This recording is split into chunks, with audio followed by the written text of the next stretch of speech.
We got the Zoom H1 Essential Handy Recorder. Check, mic check 1, 2. Got a pop filter on there. If I take that off, listen to this. The mics are a little hot. Mic check 1, 2. Mic check 1, 2. This is a 32-bit float recording, so I can be loud or I can be really quiet. There's actually no way to even adjust the levels on this thing. So, pretty cool. But you are going to need a pop filter. No doubts about it. Or a windscreen. I'll put links to these in the description. They fit this perfectly. Mic check 1, 2. Mic check 1, 2. 3, 4, 5, 6.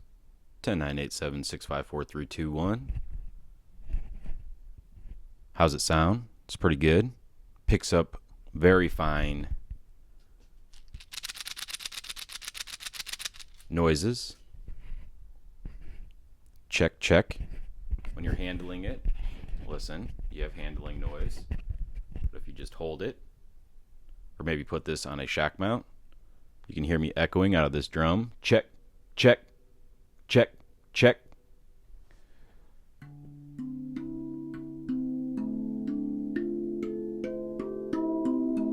So I saw a review of this thing, and I was not impressed at all. I actually ordered it, and I wrote Zoom, and I was like, hey, cancel my order. I don't want it anymore. I ordered 2 of them. I ordered the Essential, the bigger of the 2, that has the dual inputs on the bottom. Can't remember what that one's called. But I canceled both of them. They thought it was a duplicate, me asking them to cancel it, so they only canceled that one, and they sent me this one. I said, hey, can I open it up and check it out? Because I originally ordered this one, I've been using the Zoom H1, which is a white one, for a long, long time. I use it for weddings. I strap it on the officiant as a backup microphone. I know it's big, but I don't care. I already had it. I don't want to buy like another one. And anyway, it works well, and I just put it on auto, but then all of a sudden, the DJ sound system stops working, and they start yelling like this so that everyone can hear them. And that always had the spikes in it, or they would cough or something like this. Well, this has float 32-bit, so now I can just plug my lapel microphone into here, and I even rigged up a clip for this thing, which I'll show you right now. All right, guys, so I have this lav hooked up now. I just have it plugged in here to the side. So I'm going to clip this to my shirt, and I'll show you that that belt clip. So the belt clip I bought, it's called the Zoom BCF-1 belt clip screw for F1. F1 is right here. This recorder is pretty decent, but it's a little bit bulky. And I mean, I don't care about bulkiness. I'm like, just throw that thing in your... But anyway, this clip the screw is a lot smaller in this one. And also this battery door on the side is prone to breaking, but I don't use that one that much. But with this one, what I did was I bought this clip, and then I had a 1/4-20 screw, and I ended up just drilling it out so that way, and then I had to like bend this part out, and I slipped that screw through. I don't know why doesn't anyone sell belt clips so you can turn this into a belt clip? But see, I don't have any handling noise right now because I have it clipped down and I have a microphone ran through it. So anyway, this just would go like this. Take my Allen key, and now I can screw this into the back. And now, if someone doesn't have pockets, they can clip it on their pants. Huh? Pretty handy. What I like about this too is that you see the stereo and mono. I'll cover this in a second. So the microphone I'm using only has one rubber ring, so it's like just a mono signal, but you can turn mono into stereo and you don't have to do it in post, which is pretty cool. But I think the microphone sounds pretty good, and I can be really, really quiet, and then I can go ahead and cough. Listen to all my drums echo. So that's what I like about this, is that you can turn it, you don't have to worry about it. It's float 32-bit audio. So we'll go ahead and we'll stop it now. You can notice the screen does go to sleep, and you can push any button to wake it up. But that red light will indicate that it's recording still. I'm plugged into my camera now, so I'm not using the zoom anymore. But I wanted to show you, talk about battery life. Battery life, I got 10 hours and 19 minutes, and that was using these Enoloop Pros. These are an NIMH battery, 900 milliamp hours, and you can select what kind of battery you have in here. Oh, that's not what you push. It's menu here, and you would go to System, and then you would scroll down to Power, hit Enter, Battery Type, and you can see I have NIMH, or you can do alkaline, lithium, but that's just the battery that I had. So here's a quick audio test. I have the Zoom F3 with the Sennheiser MK600 microphone hooked up here, and then I have the Zoom H1 Essential. And I'll just do a quick test. We'll go 10, 9, 8, 7, 6, 5, 4, 3, 2, 1. 10, 9, 8, 7, 6, 5, 4, 3, 2, 1.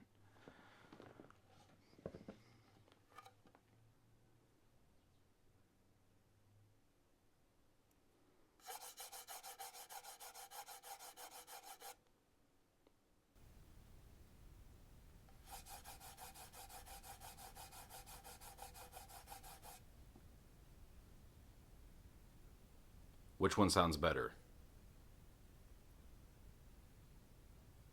I would hope the $600 setup, but maybe the $100 one does?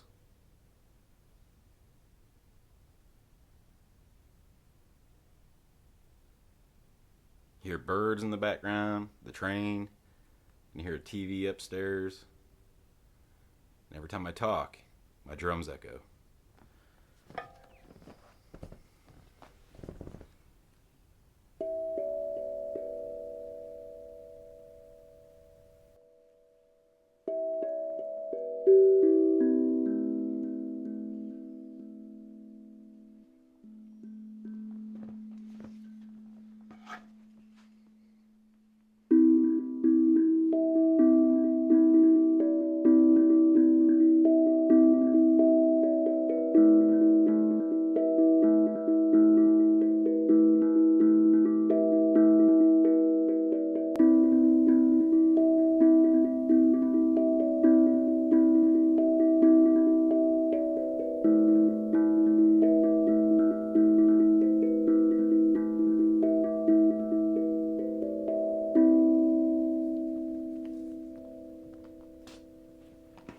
I don't know if this is in tune or not. We'll see.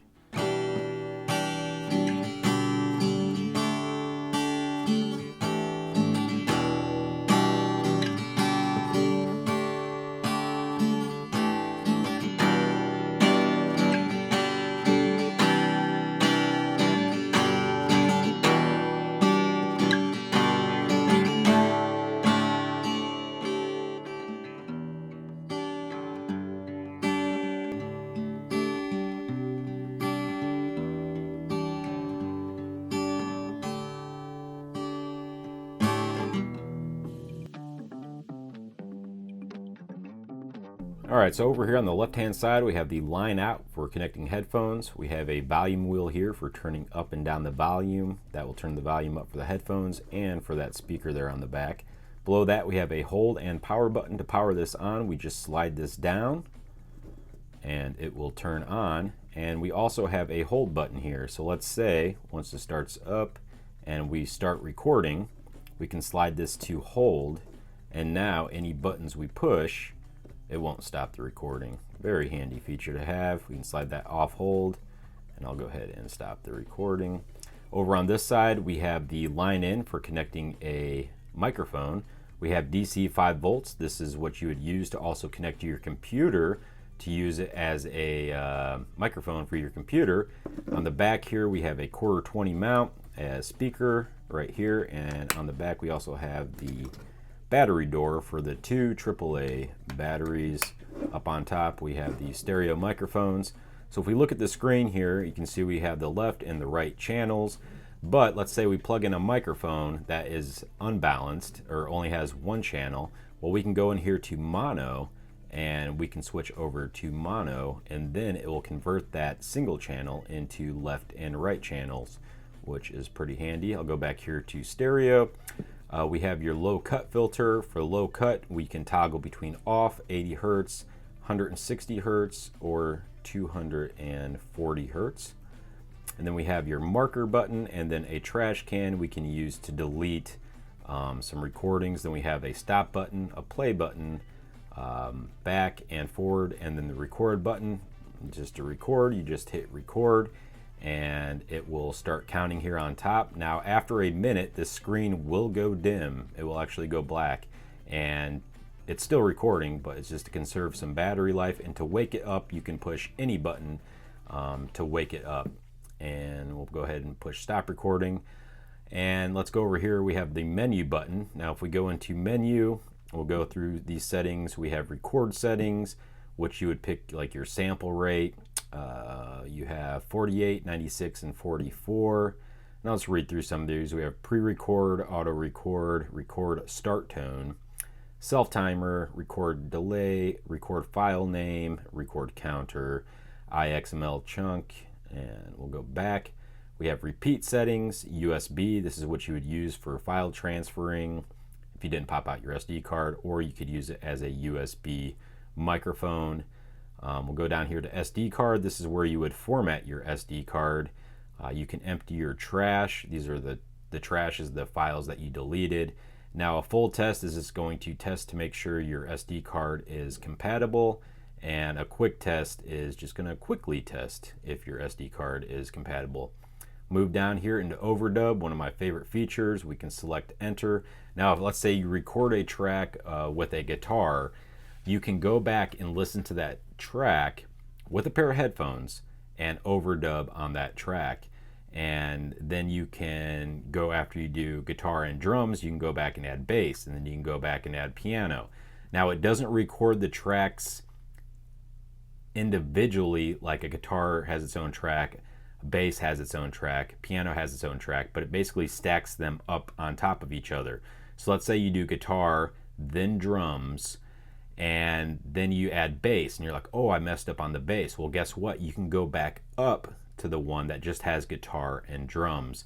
So when you're looking to see what track you want to overdub on, you can easily go through these, and you can listen first to make sure that you're on the right track you'd like to overdub. We'll kind of listen to the speaker here. Oh, yep, I hit play.